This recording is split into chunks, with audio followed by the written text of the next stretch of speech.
all things Randi at RandiRhodes.com. Go for launch. Speaking truth to power, the Randi Rhodes Show. All right. 561-270-3844. I'm reading it off the screen. That's how I know it. I never give out the phone number, okay? I'm giving it out today because we need to talk about this. We're on the precipice of some damn thing.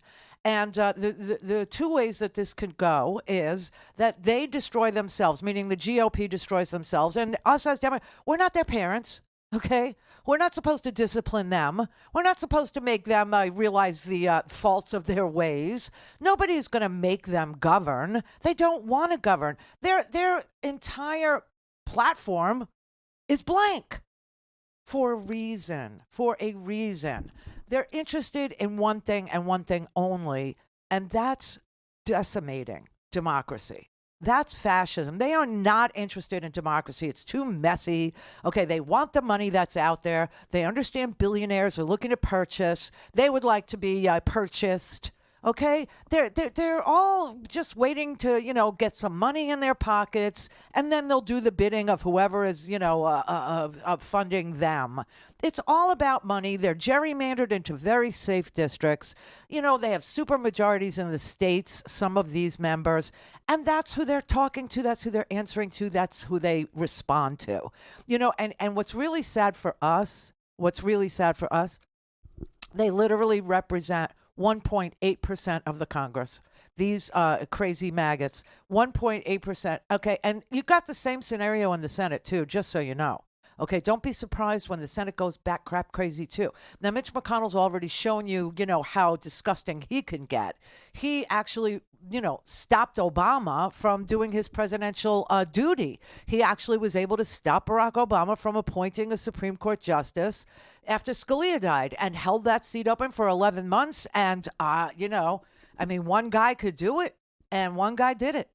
And that's the Senate. The Senate has 100 people. And if you look at the Republican senators, I think they represent altogether about 10% of the American population.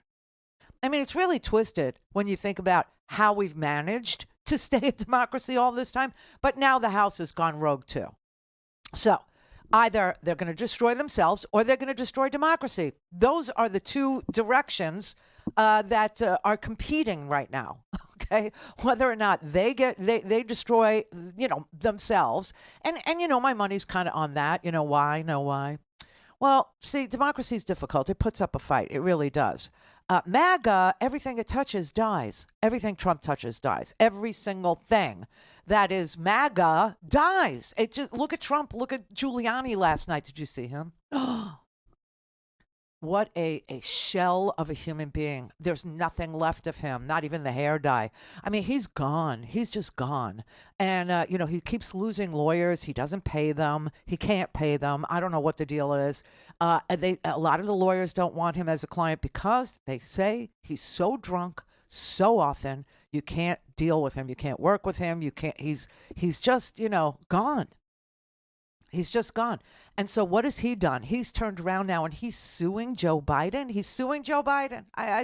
This is the man that he sought to destroy with fake dirt from Ukraine. The story is so gross. It's just so anyway, those are the things that we're watching. It's kind of like the country's on chemotherapy now.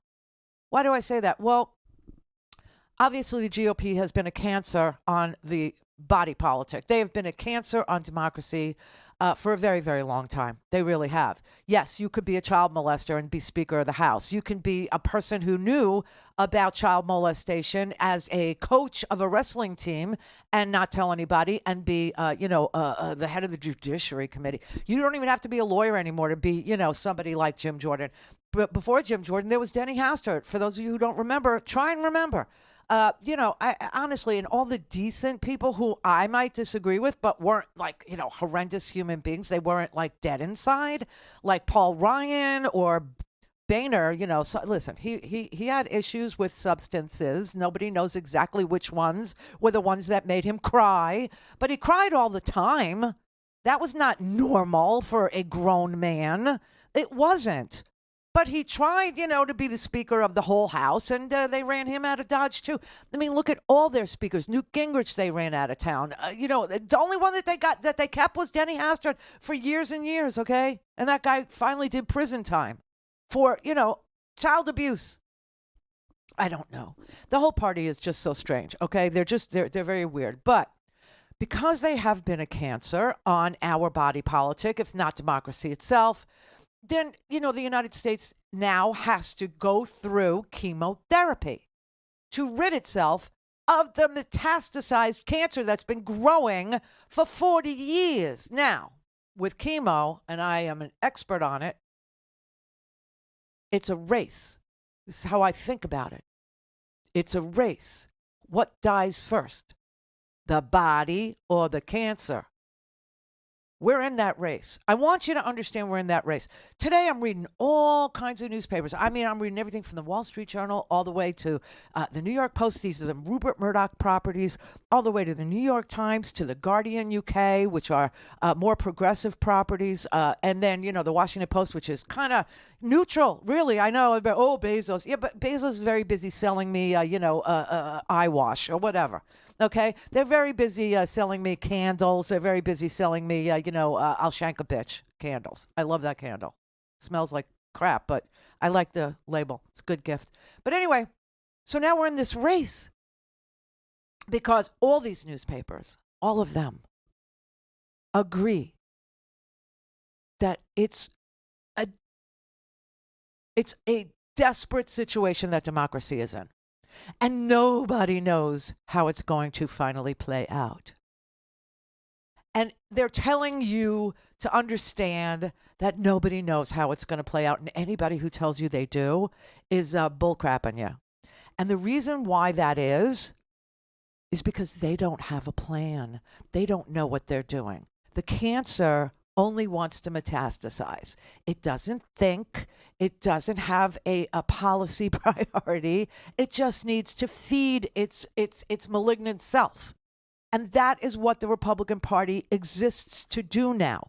It exists just to continue to exist. It exists so it can feed its malignant self. Other than that, it isn't a policy party.